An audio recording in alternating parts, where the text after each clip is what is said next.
હવે ત્યાંથી આગળ આપણે વિધેયના પ્રકારો જે ધોરણ 11ની અંદર શીખી ગયા હતા. જેમ કે કેટલાક હું અહીંયા મેન્શન કરું છું. તદેવ વિધેય, માનાંક વિધેય, ચિહ્ન વિધેય, બહુપદી વિધેય, મહત્તમ પૂર્ણાંક ભાગ વિધેય. તો આ બધા જે વિધેયના અલગ અલગ પ્રકારો હતા, એ સિવાય મુખ્ય બે પ્રકારમાં આ બધા જ વિધેયો જે છે એને મુખ્યત્વે બે પ્રકારમાં વહેંચવામાં આવે છે, જે એક વિધેય અને વ્યાપ્ત વિધેય તરીકે ઓળખાય છે. એટલે આપણે જોઈએ છીએ વિધેયના મુખ્ય બે પ્રકારો જે છે એ બંને પ્રકારો. વિધેયના પ્રકારમાં સૌથી પહેલા આપણે જોઈએ છીએ એક વિધેય.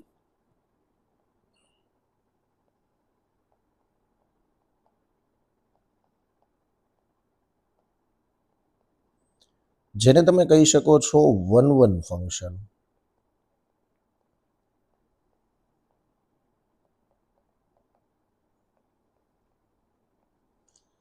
ચાલો, તો સૌથી પહેલા એક વિધેય જે છે એને આપણે આકૃતિ દ્વારા સમજવાનો પ્રયત્ન કરીએ તો ખૂબ જ ઇઝીલી આપણે એને સમજી શકશું. ધારો કે આપણે વિધેય આ રીતે દર્શાવીએ છીએ. પ્રદેશ અને સહપ્રદેશ બે લઈ લઉં છું હું ગણ. પ્રદેશ એ ગણ છે, સહપ્રદેશને નામ આપીએ છીએ બી. એ અને બી ને કનેક્ટ કરે છે શરત એફ. હવે એની અંદર કેટલાક ઘટકો છે. રેન્ડમલી આપણે 5 ઘટકો લઈએ છીએ, જેને capital A, B, C, D અને ઈ નામ આપીએ છીએ. બીની અંદર સ્મોલ એ, સ્મોલ બી, સ્મોલ સી, સ્મોલ ડી અને સ્મોલ ઈ આટલા ઘટકો છે. તો કનેક્શન આપણે કઈ રીતે દર્શાવી શકીએ? એક વિધેય છે એટલે આમ તો તમને નામ પરથી આઈડિયા આવી જાય કે પ્રદેશનો દરેક ઘટક એ સહપ્રદેશના અલગ અલગ ઘટક સાથે જોડાયેલો હશે. વન ફંક્શન છે. આ કેપિટલ એ ધારો કે સ્મોલ એ સાથે સંકળાય છે, બી સ્મોલ બી સાથે સંકળાય છે, સી સ્મોલ સી સાથે, ડી સ્મોલ ડી અને ઈ સ્મોલ ઈ સાથે સંકળાય છે. ધારો કે આ રીતે કનેક્શન બને છે, તો અહીંયાનો દરેક ઘટક એ સહપ્રદેશના અલગ અલગ ઘટકો સાથે જોડાય છે. સાથે સાથે આપણે ધ્યાન એ પણ રાખવું પડશે કે વિધેયની કન્ડિશન્સ જે હતી બે, એનું પાલન તો થવું જ જોઈએ. એટલે કે એફ વિધેય તો હોવું જ જોઈએ. વિધેય હશે તો તમે એને એક વિધેય કહી શકશો. પણ ધારો કે આની અંદર હું કનેક્શન આ રીતે કરી દઉં. એ સાથે જોડાય છે, બી બી સાથે જોડાય છે, સી સી સાથે જોડાય છે, ડી પણ સી સાથે જોડાય છે અને ઈ એ ઈ સાથે જોડાય છે. તો હવે તમે અહીંયા ચેક કરો કે પ્રદેશના બે ઘટકો છે સી અને ડી, જે સહપ્રદેશનો એક જ ઘટક સી સાથે જોડાયેલા છે. એટલે કે સી માટે એક પ્રતિબિંબ તરીકે જે સ્મોલ સી છે એ જ પ્રતિબિંબ કેપિટલ ડી માટેનું પણ છે. સી અને ડી, કેપિટલ સી અને કેપિટલ ડી પ્રદેશના જે ઘટકો છે એના અલગ અલગ પ્રતિબિંબ મળતા નથી, એક જ પ્રતિબિંબ મળે છે. એટલે થાય છે કેવું કે પ્રદેશના એક કરતાં વધારે, એને આપણે ગણિતની ભાષામાં અનેક કહીએ છીએ, પ્રદેશના અનેક ઘટકો સહપ્રદેશના એક ઘટક સાથે જોડાયેલા છે. એટલે એકના બદલે અનેક એક ટાઈપનું વિધેય બની જશે. બરાબર? તો અહીંયા લખીએ, આ જે વિધેય છે એ અનેક એક વિધેય છે.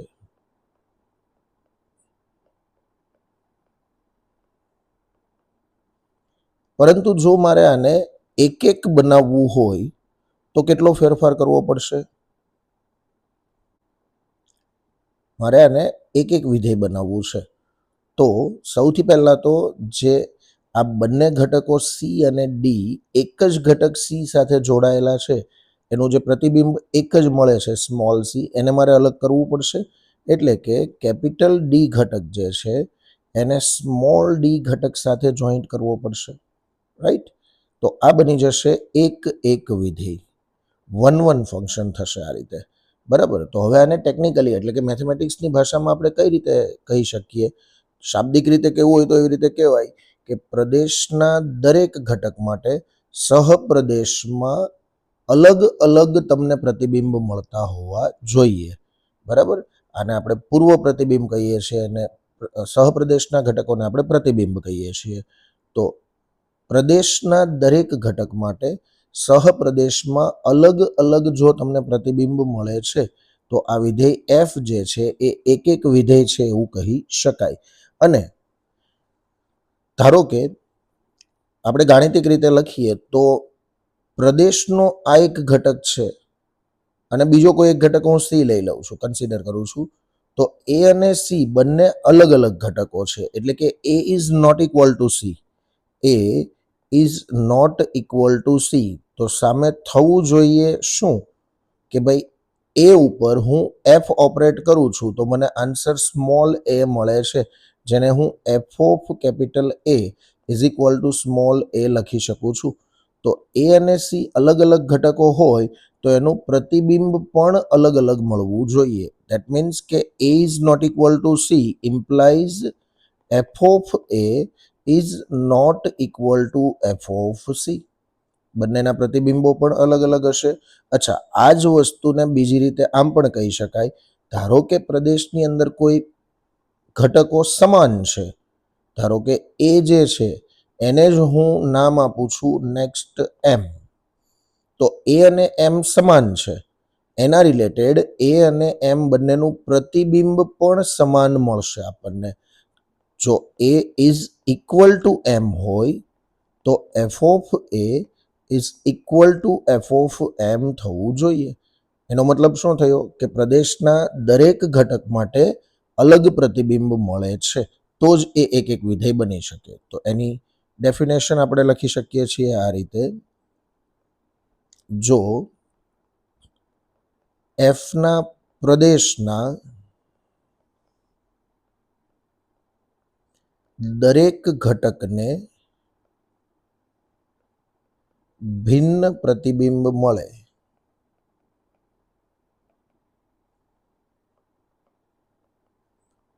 તો એફ એક એક વિધેય છે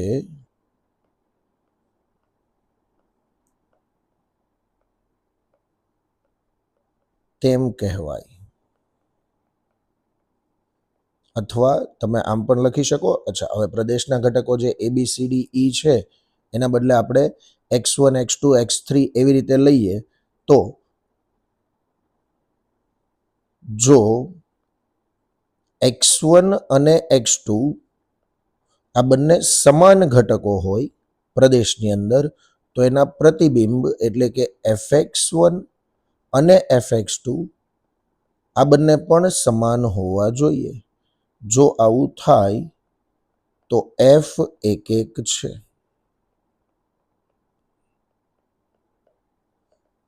અથવા આ જ વસ્તુને તમે આમ પણ લખી શકો છો કે જો પ્રદેશના બે ઘટકો અલગ અલગ છે, x1 અને x2 સમાન નથી, તો એના પ્રતિબિંબ પણ અલગ અલગ મળવા જોઈએ. That means F of x1 is not equal to F of x2 થવું જોઈએ. જો આવું થાય તો એફ એક એક છે તેમ કહી શકાય.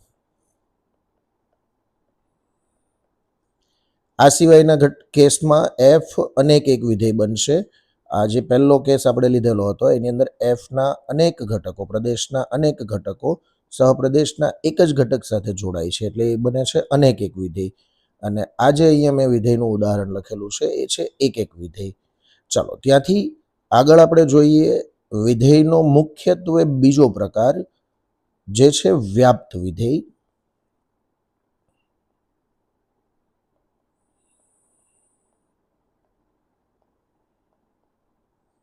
જેને તમે ઓન ટુ ફંક્શન કહી શકો છો. હવે વિધેયની જે આપણે બે કન્ડિશન શીખેલા એની અંદર એક પહેલી શરત હતી કે પ્રદેશમાં કોઈ ઘટક ખાલી હોવો જોઈએ નહીં. એટલે કે પ્રદેશના દરેક ઘટકોને સહપ્રદેશના કોઈક ને કોઈક ઘટક સાથે જોડાવવું જ પડે. જેમ કે આ ઉદાહરણ લઈએ તો કેપિટલ એ બી અને સી એ 1 અને 2 સાથે જોડાય છે તો વિધેય છે એમાં કોઈ ઇસ્યુ નથી, કોઈ પ્રોબ્લેમ નથી. પણ હવે જુઓ સહપ્રદેશની અંદર એક ઘટક ખાલી રહે છે. પ્રદેશમાં કોઈ ઘટક ખાલી હશે તો એ વિધેય જ નથી. જેમ કે અહીંયા આપણે ઉદાહરણ લીધેલું હતું શરૂઆતમાં કે પ્રદેશમાં ઘટક સી ખાલી છે, જે કોઈની સાથે જોડાતો નથી. દેટ મીન્સ કે આ વિધેય જ નથી. એફને તમે વિધેય કહી શકો નહીં. પરંતુ અહીંયા પ્રદેશના તમામ ઘટકો એબીસી એ સહપ્રદેશના કોઈક ને કોઈક ઘટક સાથે સંકળાય છે, એટલે વિધેય તો બને છે, પરંતુ વ્યાપ્ત વિધેય આ કેસની અંદર નથી, કારણ કે સહપ્રદેશની અંદર એક ઘટક એવો છે કે જે ખાલી છે. જો આ કન્ડિશનને સોલ્વ કરવામાં આવે તો વિધેય વ્યાપ્ત બની શકે. એટલે કે જે આ સી છે એને ધારો કે 2 સાથે કનેક્ટ કરેલો છે, એના બદલે હું 3 સાથે કનેક્ટ કરી દઉં, તો હવે સહપ્રદેશની અંદર કોઈ ખાલી ઘટક નથી રહેતો, તો આ વિધેય વ્યાપ્ત વિધેય બનશે. ઓકે, મેથેમેટિકલી આપણે એને કઈ રીતે કહી શકીએ કે સહપ્રદેશના દરેક ઘટક માટે એક અનન્ય પૂર્વ પ્રતિબિંબ પ્રદેશમાંથી મળવું જોઈએ, તો એને આપણે વ્યાપ્ત વિધેય કહી શકીએ છીએ. એની વ્યાખ્યા આ રીતે હું લખી શકું છું. પહેલા આપણે એના ઉદાહરણ લઈએ.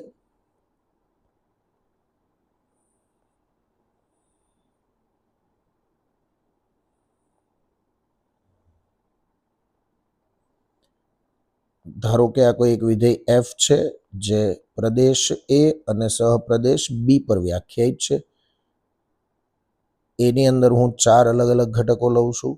બીની અંદર પણ આપણે 4 અલગ અલગ આઉટપુટ્સ લઈએ છીએ. નામ as usual capital A, B, C અને ડી આપીએ છીએ. અહીંયા સ્મોલ એ, સ્મોલ બી, સ્મોલ સી અને સ્મોલ ડી આપીએ છીએ.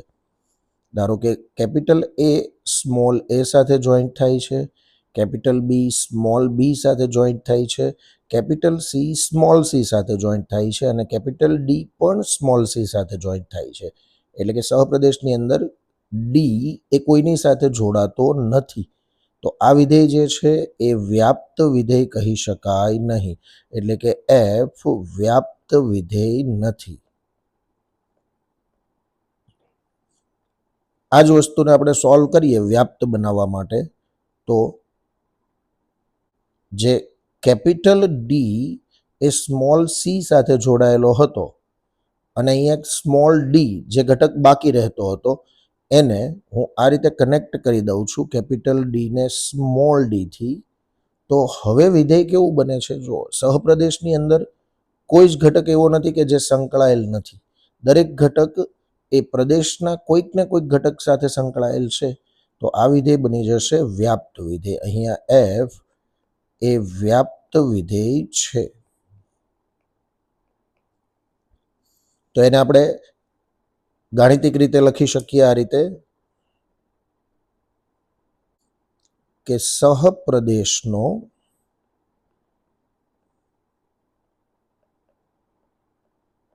દરેક ઘટક, કોઈ ઘટક બાકી રહેવો જોઈએ નહીં સહપ્રદેશમાં, સહપ્રદેશનો દરેક ઘટક એ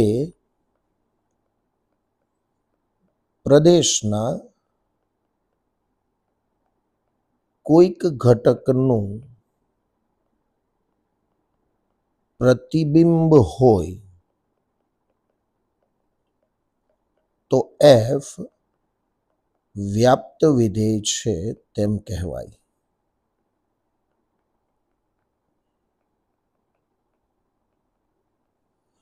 અથવા તો આપણે આમ પણ કહી શકીએ કે સહપ્રદેશનો જે ઘટક છે એને વ્યાપક રીતે આપણે વાય કહીએ છીએ અને પ્રદેશના ઘટકને આપણે એક્સ તરીકે દર્શાવીએ છીએ. તો દરેક વાય માટે અનન્ય એક્સ અસ્તિત્વ ધરાવે કે જેથી હું આ વિધેય એફ એ એક્સ ઉપર ઓપરેટ કરું તો મને આન્સર તરીકે વાય મળે. ફરીથી એક વખત જુઓ કે સહપ્રદેશના દરેક ઘટક વાય માટે, દરેક ઘટક અલગ અલગ જેટલા પણ ઘટકો છે એને હું એક જ નામ આપું છું વાય. સહપ્રદેશના દરેક ઘટક વાય માટે પ્રદેશમાં એક એક્સ મળે જ કે જેથી F of x is equal to Y થાય, તો એને આપણે વ્યાપ્ત વિધેય કહી શકીએ છીએ. દેટ મીન્સ ફોર ઓલ યા તો ફોર એવરી વાય ઇન સહપ્રદેશ B there exist x in a. સહપ્રદેશ બી ના દરેક ઘટક વાય માટે પ્રદેશમાં એક ઘટક એક્સનું અસ્તિત્વ છે કે જેથી F of x is equal to Y થાય, તો એફ વ્યાપ્ત વિધેય છે તેમ કહેવાય.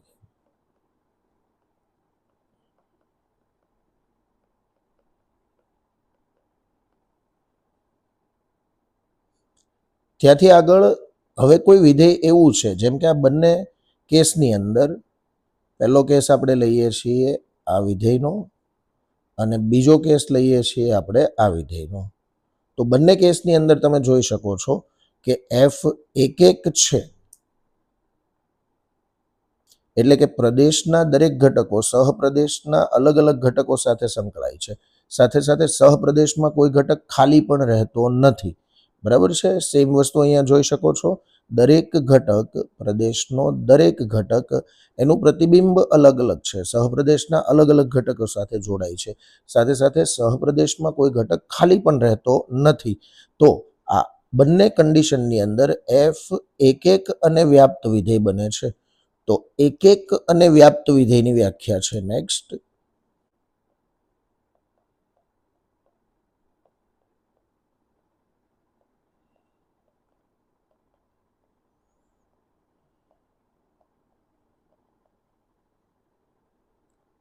જો વિધેય એફ એ એક તથા વ્યાપ્ત હોય તો એફ ને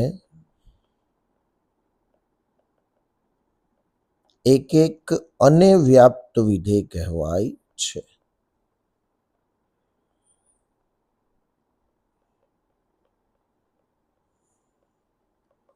ચલો, આ કોન્સેપ્ટ જે છે એનો ઉપયોગ આપણે નેક્સ્ટ દાખલાઓમાં પણ કરીશું અને સાથે સાથે આના પછીનું ચેપ્ટર બીજું ત્રિકોણમિતીય પ્રતિવિધેયો છે, જેની અંદર પ્રતિવિધેયો મેળવવા માટે પણ કરીશું.